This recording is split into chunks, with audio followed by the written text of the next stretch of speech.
Le troc, il y en a partout. Enfin, le troc, c'est l'invention de la monnaie c'est déjà un peu du troc. Après, c'est intéressant aussi que ça puisse se passer dans le domaine de l'économie. Les entreprises, c'est pas que citoyens. C'est peut-être ça. Enfin, je pense que l'avenir, c'est soit pas que le truc un peu qu'on envisage avec ses voisins, mais plus largement et vraiment au cœur aussi des systèmes économiques.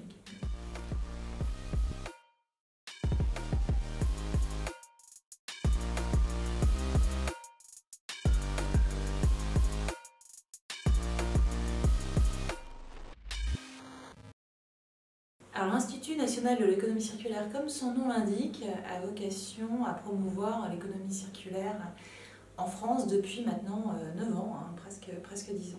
Sachant que l'économie circulaire, maintenant beaucoup de gens en ont entendu parler, mais c'est un concept qui est assez récent, qui date de 2010 dans la littérature académique en France, 2015 dans la loi.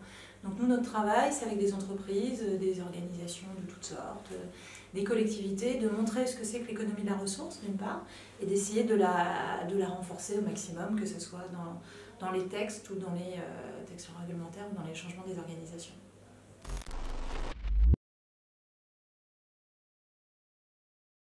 Ça revient un peu à la question précédente. Peut-être faire un peu le bilan calmement, comme dirait Orelsan, et d'aller chercher un peu partout, parce que des engagements, je pense que ça n'a échappé à personne. On en prend beaucoup, mais on ne planifie pas toujours comme on le faisait auparavant. Alors je m'explique, on va avoir des stratégies, des objectifs, alors on décarbone en 2050, on supprime le plastique à usage unique en 2040, on généralise le trait à la source en 2024, etc. etc. Donc peut-être de tous les rassembler, de regarder un petit peu où on en est. Je ferai le point avec mes collègues des autres ministères, avec voilà, vraiment cette idée de peut-être arrêter de se tromper dans ce qu'est la conclusion. Un objectif, c'est pas une conclusion, c'est un démarrage. Et peut-être repartir de là et des engagements qui sont déjà sur la table et pour lesquels on a vraiment créé de la promesse auprès de nos concitoyens. Ça peut pas être un peu tout à la fois. Le troc, il y en a partout. Enfin, le troc, c'est l'invention de la monnaie c'est déjà un peu du troc. Au départ, on donne de l'or contre un objet.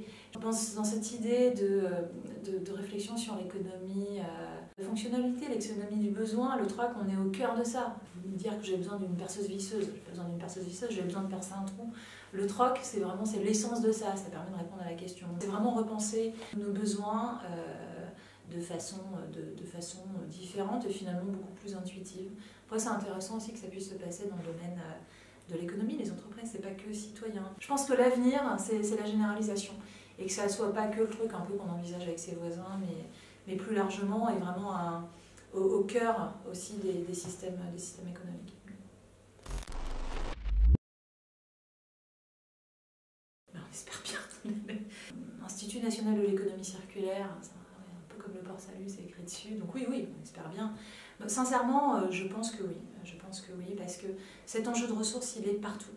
Après, c'est plus ou moins simple en fonction de la visibilité, de la compréhension du sujet. Par exemple, l'économie circulaire alimentation, tout le monde comprend parce que c'est gênant. Enfin, on va gaspiller de l'alimentation, s'ouvrir mal, trop loin, alors que des gens n'ont pas assez à manger. C'est choquant. On s'en rend un petit peu moins compte dans le bâtiment parce qu'on n'est pas choqué pareil. Donc l'idée, voilà, c'est comment finalement on transforme notre façon d'analyser et de gérer la ressource dans tous les secteurs. Mais moi, là où j'y crois profondément, c'est qu'au fond, il y a une forme de consensus.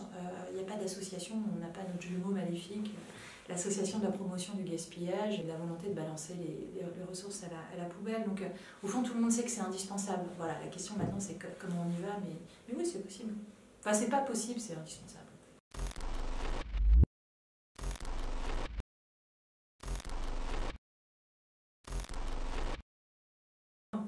En fait, j'aimerais bien être Robin des Bois, au partage de la richesse, mais je crois que je suis plus Grand Schtroumpf quotidiennement. Alors, une initiative qui me tient particulièrement à cœur, c'est une initiative qui vient de chez nous, une étude qu'on est en train de réaliser. On travaille sur différents couloirs, donc c'est la SNBC sous contrainte, donc stratégie nationale bas carbone sous contrainte de ressources, et l'idée de travailler collectivement. Alors, ce livre, Jean-Claude Lévy, préfacé par François-Michel Lambert, qui est le président de l'Institut national de l'économie circulaire, le fondateur aussi, Et Jean-Claude Lévy, c'est celui qui a apporté l'économie circulaire en France, un peu, enfin, voilà, c'est le premier universitaire à avoir travaillé sur ces questions. Ça, c'est son dernier livre, et c'est passionnant.